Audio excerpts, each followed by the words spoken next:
Hello, everyone, and welcome to our AES Facebook platform where we try to share some such news which can be valuable to all of us in one way or the other. Today, I'm going to talk about the real cause of the ailments which we are eluding or ignoring so far, and what they are and how they are impacting each individual, and why we say that they are the real cause, and why we have to say that now the time is to understand them or embrace them. As we all know that since this mankind is there, we all in one way or the other try to make effort to live healthy. For the last 200, 300, you can say, modern medicine or Western medicine, what we call, has override the whole world. And all the new inventions and other things which are basically more related with the science. They are the invention from the science, not nothing to do with the Western medicine, technology you can say, but they are being taken by them and implemented for the well-being of the mankind, whether the surgery inventions are there or other medicines and other things are. But then come up the part of various other ways to live healthy, whether people getting embracing natural supplement for their well-being, or embracing working with the gyms and trying to keep the fitness in a one way of living healthy, or we slowly get into yoga, meditation. Then various kind of diets has come up which has given people that this is the way to live healthy. Then green wave has come up to eat greens, and then even further other aspect of meditation or yoga and all various component has come up, including Ayurvedic medicine has come up, Chinese medicine has come, herbal medicine has come. And these all various aspect has helped people. It's not that they have not been helpful for us to understand about wellness, but we still feel that wellness has not fully with us, and still anyone who is into whatever they try to do for their well-being still feel that various ailment, whether they are simple ailment or serious ailment, are always impacting us. We have the fear of all those problems at one stage or the other. So on that base, what has happened? Those people who are into yoga or meditation or Ayurveda, they do understand, but still for one reason or the other, they have not looked into that aspect which I'm going to share with you. But my focus is to share that with the wider mankind, so we can actually understand that this is ultimately coming now. And when I say ultimately coming, means we are now ready. Because before that, we were always picking up some easy going components for well-being and were very happy, satisfied, and content even, I will say. But now we have seen that in spite of all that, we still somehow lacking. And that's where I'm going to share. And if those who are very much aware of Vedic philosophy, there are our various Purans, whether it we call it Garud Puran, whether we call it as Markandesh Puran or Vishnu Puran or Shiva Puran or various Upanishads are there, in which very clearly it has been mentioned that how these various vikars means these sort of, in simple way you might say emotions, but they're not really the actual translation of vikar. Vikars are such thoughts even, which ultimately become our action, and how they impact us. And first of all, they will impact the brain. In brain, we all understand we have different lobes, and in different lobes, different emotions, thoughts are being processed and worked out on a physical platform.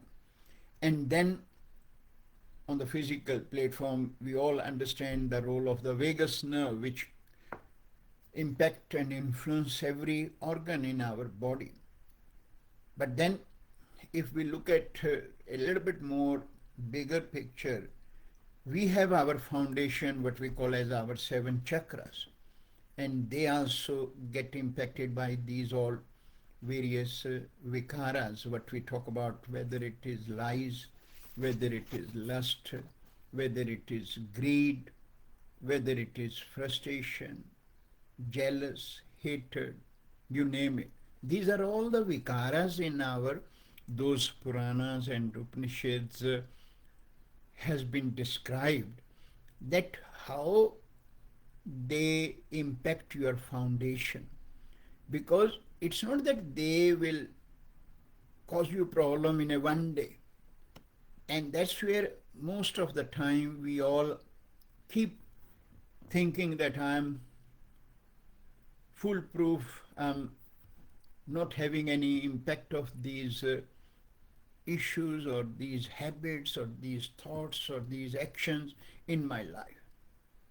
But those our traditional texts very clearly mention that these slowly will keep creating layers, and those layers then will impact the physical part. Physical part means our nervous system. We have specific nerves which relate with the different functions, whether it is your speech, whether it is your memory, whether it is your ability to walk. Right? And you might have seen that many people start losing their memory. Many people start having a speech difficulty. They can't speak word, they then start stuttering, then sometime many will lose their speech, and then the ability to walk, and then many will then end up in the wheelchair, and our modern medicine will try everything but still not able to revive the problems the client will have. What is the reason behind that? And reason has been mentioned very clearly in those texts which I shared with you. And what they have said, that when we are not able to recognize, not able to handle them properly, these things ultimately will become to that stage where it will be very difficult to treat. But then they also have given the treatment protocols also in those our Puranas and the text. And then they also have very clearly, which we incorporate in our advanced diagnosis tool. One of the major tool they have advised is our Ayurvedic iridology part, right?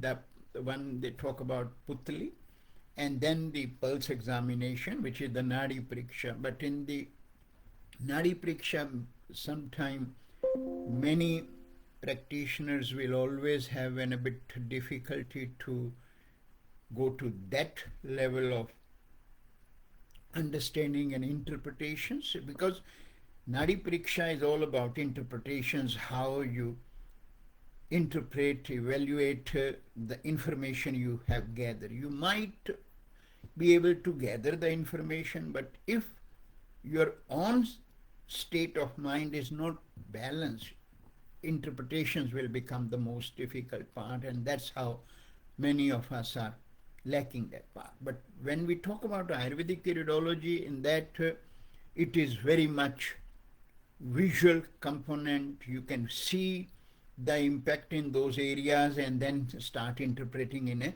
right way, and then things can be picked up.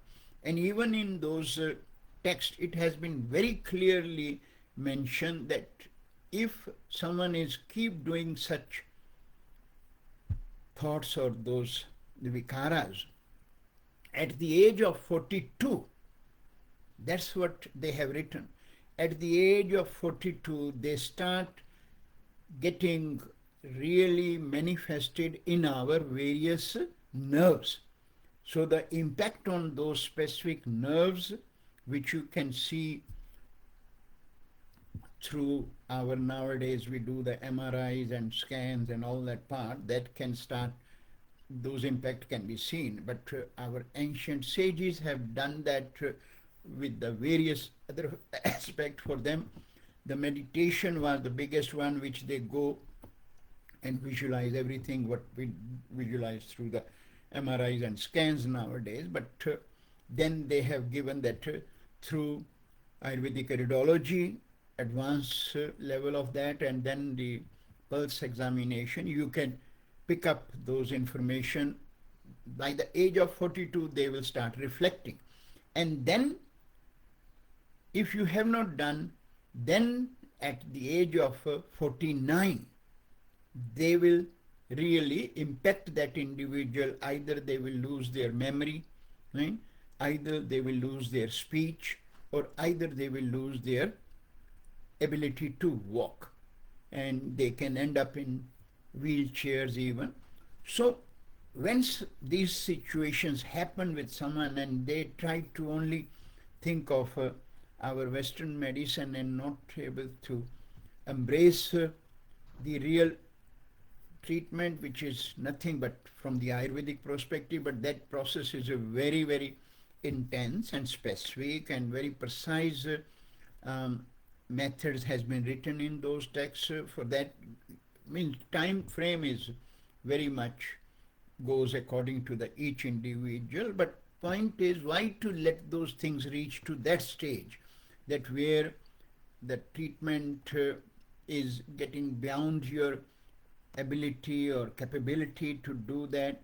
But if we can get them, identify early stages, become more aware about them, and treat them in a much more specific way. And the treatment is not just sitting and closing your eyes and thinking that, okay, meditation I'm doing and that will solve, or then going to look at that, okay, my this chakra got affected and I will then have different ways of getting my chakras open or balanced. That does not happen. Or you think that I'm doing my Hatha Yoga or Ashtanga Yoga or other various aspects of yogas and that will help, or eating vegetarian food might help me, or eating too much green will help me. No.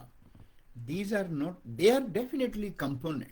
They will help, but again, they have to be precise for, and then combined effort of all these various treatment programs are being described in those texts. And if someone can follow and get those treatment in a specific way, things can be dealt with.